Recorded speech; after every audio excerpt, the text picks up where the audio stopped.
This is what you do. Hold on, Socialist, I'm not doing anything. Liberal left is you go off and you attack conservative women and you say that we're either stupid I haven't or said we're anything. sluts. All right, so listen. And that's what you do. This hearing escalates quickly as tough questions hit DHS leadership on emergency response. Madam Secretary, welcome. Good afternoon. Thomas Massey mentioned Ron DeSantis' response during COVID. Well, you're looking at the guy who ran that response. I was the Director of Emergency Management for the state of Florida. For a Republican governor, I worked with the Trump FEMA administration during the Category 5 Hurricane Michael recovery. That Trump's FEMA was great. We got expedited reimbursement, a program that you got rid of or threatened to get rid of. And the Panhandle had one of the greatest responses after that Category 5 storm. The President said he wanted to reform FEMA, but that's not what you did. You've basically destroyed the agency. Largest FEMA backlog in the history of FEMA. My state of Florida is owed $2.5 billion. You have delayed the FEMA disaster declarations even when the applicants meet FEMA statutory threshold under the Stafford Act. You want states to do more, yet you want to cut the EMPG program, which grants them funding to build capacity. Your office was involved in discussions of moving FEMA to Texas. You created a rule of anything over $100,000 has to come to your desk, a rule that has slowed down FEMA reimbursement, FEMA response. We have empty regional offices. You have done the opposite of what President Trump wanted to accomplish, which was to speed up the process. Your policies have made the department slower. I didn't think it was possible to make FEMA more bureaucratic, but boy, you have exceeded all my expectations. In the Texas floods, you didn't put the urban search and rescue crews on the road for 72 hours. Days later, the FEMA urban search and rescue chief resigned in protest. You hired 2 people as the administrator with no FEMA experience. We're on our 3rd history of the department. Has that ever happened? The president took presidential action to create the FEMA Council. I supported it. You opposed the FEMA Council. You delayed its beginning. The report has still not come out. The White House canceled your last council meeting and has held up the release of the report. But surprise, I have it. I have it. I want to thank the former FEMA employees that you fired who gave this to me. This report's never been seen in public before, okay? But this is it. This was the report. It was 122 pages, the original draft report. You and Corey Lewandowski then took the report and made it 23 pages. You cut out all the stuff that was put in by governors who had been through disasters, emergency management directors, FEMA experts, national security experts. You cut it all out. It's all gone. That's why the report's not been released. It's sitting in the White House trying to figure out this mess that you created. So instead of getting the recommendations we need, now we have nothing. You've called Corey Lewandowski a special government employee. I understand what government means. I understand what employee means, okay? But I don't know what makes him special.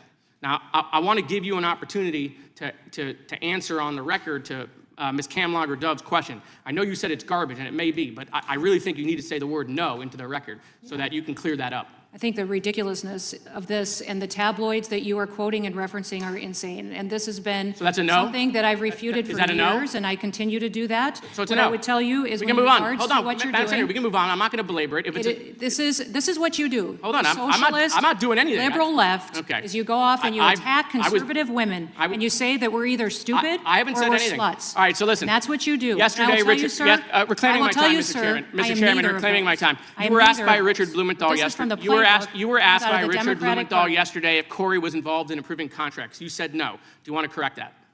What I would say is that he has an advisor to the Department of Homeland Security, has no decision-making authority. Do you want to correct it, yes or no? You don't want to correct it? Fine. No decision-making authority, Hold on. no role in Not a problem. According to one of the FEMA administrators that you fired, there is nothing, including contracts, that is brought to you that he hasn't reviewed. In fact, a significant amount of DHS internal routing documents has his signature on it above deputy secretaries. Okay, that former FEMA administrator wasn't fired by you, the secretary. He was fired by Corey. It was Corey that called him into your office. It was Corey that made him to submit to a polygraph test. The $100,000 spending rule that you created that comes to your desk, you're not even sitting at your desk. It's Corey who's sitting there. ISIS said the Republicans should be happy at the job that you're doing. Really? You're looking at the person who single-handedly took the president's signature core issue, immigration, the issue that got him elected from 59% to 39%. 200 miles of border walls being held up by you. They had to bring in Tom Homan, pull out of Minnesota. I think the country needs a national divorce from you on biblical grounds. I mean, if Donald Trump was still apprentice Trump, he would look at you and he would realize you're the weakest cabinet member and he would fire you. And if the president said to you that only way DHS could reopen is if you resigned, I hope you would take him up on it. Now, I want to end on a happy note, Mr. Chairman, real quickly. The president gave all sorts of stuff out during the State of the Union. I don't want you to leave. I got you a new Coast Guard blankie, the one you lost. Okay, so this is for you. You don't leave empty-handed when you come to judiciary. Thank you, Mr. Chairman. The gentleman has expired. The tone at the beginning already set the stage for a contentious session. Lawmakers referenced multiple media reports and public criticisms surrounding leadership decisions at the Department of Homeland Security, particularly around FEMA operations and administrative delays. Whether or not one agrees with those reports, what's important is that they reflect a growing concern in Congress about how emergency response systems are being managed and whether reforms are improving efficiency or not. Creating new bottlenecks.